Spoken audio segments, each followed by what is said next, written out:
Hello दोस्तों, मेरा नाम है अंशुल और आज की वीडियो में हम बात करेंगे नेपाल के कैपिटल काठमांडू में स्थित भव्य महादेव जी के मंदिर मतलब के पशुपतिनाथ मंदिर के बारे में।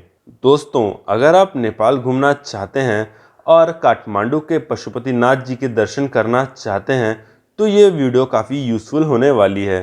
तो अगर आपको ये वीडियो पसंद आती है तो इस वीडियो को लाइक करना ना भूलें, साथ ही साथ चैनल को सब्सक्राइब कर बेल आइकन भी प्रेस कर लीजिए। तो आज की वीडियो में हम जानेंगे कि काठमांडू नेपाल कैसे जाएं, कब जाएं, कितने दिनों के लिए जाएं, कहां रुकें और टोटल खर्चा कितना आएगा।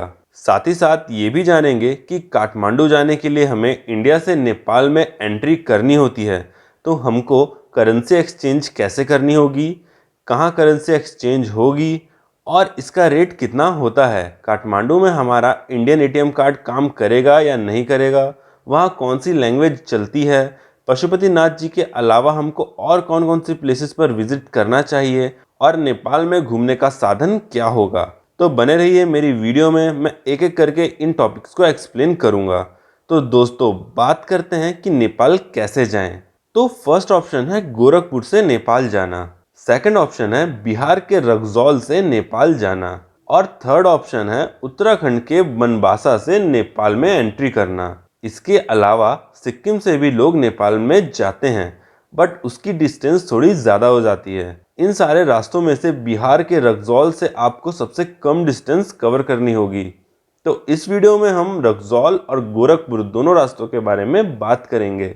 तो अगर आप रक्सौल से जाना चाहते हैं तो आप अपनी सिटी से रक्सौल तक ट्रेन से आ सकते हैं और अगर आपकी सिटी से डायरेक्ट रक्सौल तक की ट्रेन नहीं है तो आप किसी भी बड़ी सिटी तक आ जाइए और वहां से बाई ट्रेन रक्सौल आ जाएं।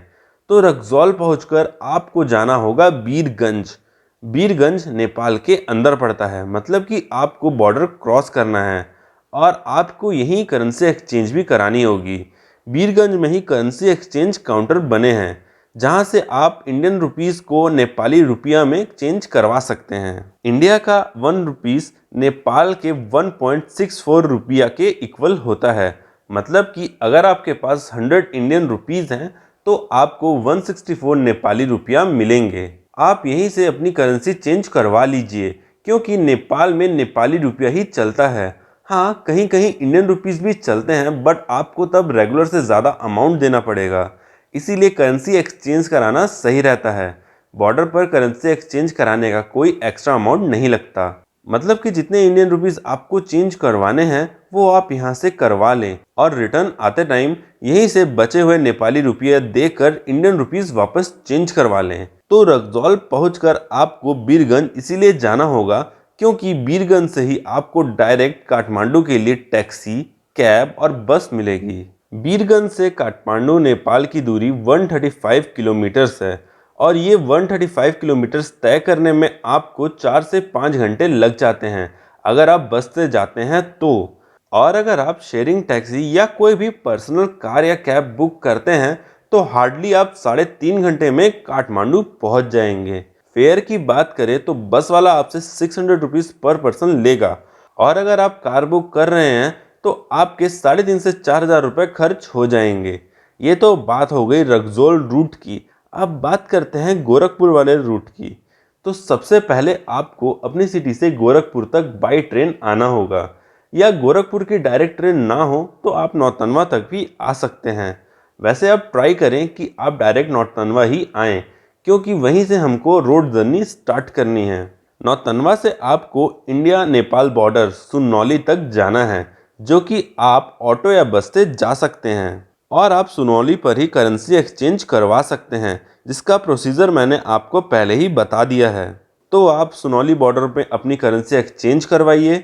सुनौली बॉर्डर क्रॉस करते ही आपको एक प्लेस मिलेगी जिसका नाम है भैरहवा, जिसे अब सिद्धार्थ नगर भी कहा जाता है। यहीं से आपको डायरेक्ट काठमांडू के लिए बस मिलेगी। सिद्धार्थ नगर मतलब कि भैरवा से काठमांडू की दूरी 265 किलोमीटर्स है और ये 265 किलोमीटर तय करने के लिए आपको 8 से 9 घंटे का समय लग जाता है बस में। फेयर की बात करें तो सेमी स्लीपर एसी बस का किराया 2500 रुपये पर पर्सन और नॉन एसी बस का किराया 1100 रुपये पर पर्सन होता है और अगर आप कार बुक करके जाना चाहते हैं तो गाड़ी वाला आपसे 6,000 से 7,000 रुपये लेगा काठमांडू ड्रॉप करने के।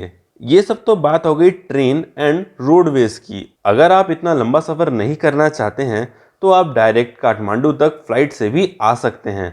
आपको इंडिया के सभी इंटरनेशनल एयरपोर्ट से डायरेक्ट फ्लाइट मिल जाएगी काठमांडू की। नॉर्मली डेज में बिफोर टाइम बुक करने पर 5,000 से 6,000 रुपये में आपको फ्लाइट्स मिल सकती हैं और आप काठमांडू एयरपोर्ट पर अपनी करेंसी एक्सचेंज करवा सकते हैं।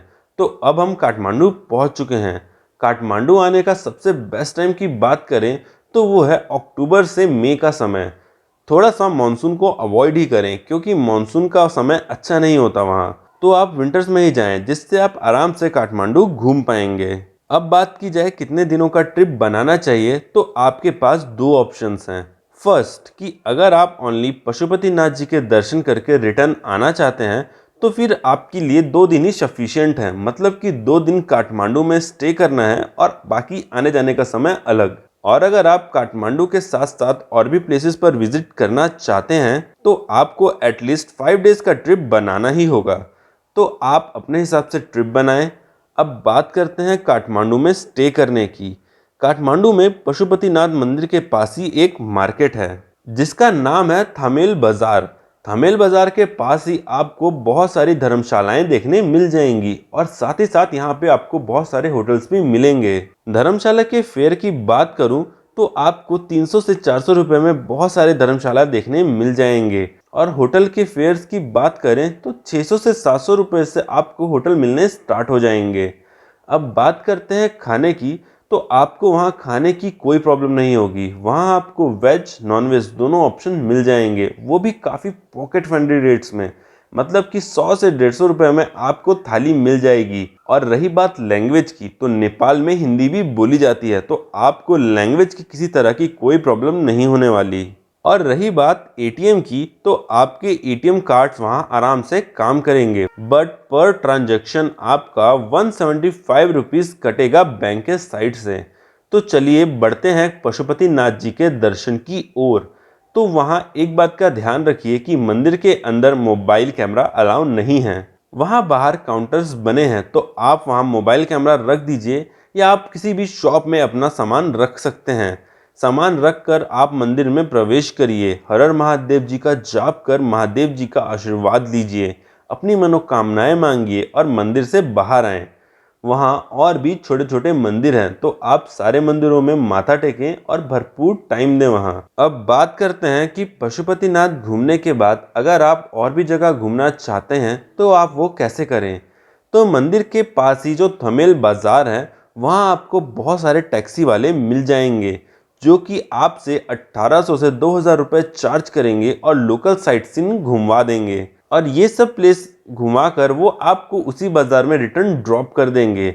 बात करते हैं उन सब प्लेसेस के बारे में तो सबसे पहले आपको जाना है स्वयंभूनाथ जी के मंदिर। यहाँ भी महादेव जी का मंदिर है तो आप यहाँ भी दर्शन करिए। सेकंड प्लेस है दरबार स्क्वायर, वहाँ भी आप कुछ टाइम घूमिए। इसके अलावा आप जा सकते हैं दक्षिण काली टेम्पल जो कि काली माता का मंदिर है। इसके अलावा वहाँ वाइट मोनेस्ट्री है, आप वहाँ भी विजिट करिए, इसका लुक काफ़ी अच्छा है। साथ ही वहाँ एक गार्डन है जिसका नाम है रॉयल बॉटेनिकल गार्डन जहाँ आप थोड़ा टाइम स्पेंड करें। इसके अलावा आप हनुमान जी के मंदिर भी जा सकते हैं जिसे हनुमान ढोका भी कहा जाता है जहाँ आप हनुमान जी का दर्शन कर सकते हैं। और लास्ट प्लेस की बात करें तो वो है रत्न पार्क जहां आप घूमें और फिर रिटर्न होटल आकर रेस्ट करें। ये सब तो थे पशुपतिनाथ मंदिर के आसपास की प्लेसेस। अगर आप पोखरा, सारंगकोट, नागरकोट जैसे जगहों पर जाना चाहते हैं तो इसके लिए आपको अलग से 2-3 दिन स्टे करना पड़ेगा। पोखरा जाने के लिए आपको टैक्सी बुक करनी होगी जिसका चार्ज 2500 से 3000 रुपये होता है जो कि आपको पोखरा ड्रॉप कर देगी। इसके अलावा आपको सुबह 7 बजे एक टूरिस्ट बस भी मिल जाएगी जो आपको पोखरा ले जाएगी। पोखरा में आपको 2 दिन स्टे करना ही होगा क्योंकि ये काफ़ी बड़ी प्लेस है। बात करते हैं पोखरा में आपको कहाँ कहाँ घूमना है तो आपको वहाँ जाना है डेविस फॉल जो कि बेहद ही खूबसूरत वाटरफॉल है। तो आप यहाँ कुछ टाइम स्पेंड करिए, फोटोग्राफी करिए और फिर जाएं गुप्तेश्वर टेम्पल। ये भी महादेव जी का टेम्पल है तो आप यहाँ भी दर्शन करिए। और यहाँ नेक्स्ट प्लेस है वर्ल्ड पीस पगोड़ा, तो आप यहाँ भी जाएं। फिर नेक्स्ट प्लेस है पेवा लेक, ये एक बहुत ही बड़ी लेक है जो कि काफी ब्यूटीफुल है। इसके बाद आप जाएं सारंगकोट। सारंगकोट में आपको बहुत ही खूबसूरत व्यूज मिलेंगे, वहाँ की वादियाँ, वहाँ के नज़ारे, नेपाल के कल्चर के बारे में भी आपको यहाँ बहुत कुछ जानने मिलेगा। नेक्स्ट प्लेस है भीमसेन टेम्पल, तो आप यहाँ भी जा सकते हैं। आप चाहें तो पोखरा में बोटिंग भी कर सकते हैं। ये सब प्लेसेस को आप आराम से 2 दिन में घूम लेंगे। अब बात करते हैं टोटल खर्च की। यहाँ मैं आपको 2 पार्ट्स में खर्च के बारे में बताऊंगा। फर्स्ट ये कि अगर आप बस पशुपतिनाथ जी के दर्शन करके रिटर्न आते हैं तो हार्डली 5000 to 6000 रुपीज़ का खर्चा आएगा। ये खर्चा बस 2 दिन के ट्रिप का है। और अगर आप पोखरा भी घूमने जाते हैं तो 12,000 रुपये पर पर्सन का खर्चा आएगा। इसमें किसी तरह के फ्लाइट या ट्रेन का खर्चा नहीं जुड़ा है। तो आज की वीडियो में बस इतना ही। मैं उम्मीद करता हूँ कि आपको जितने भी डाउट्स थे वो सब इस वीडियो से क्लियर हो गए होंगे। बट अगर आपको कोई भी डाउट होता है तो आप मुझे नीचे कमेंट बॉक्स में पूछ सकते हैं।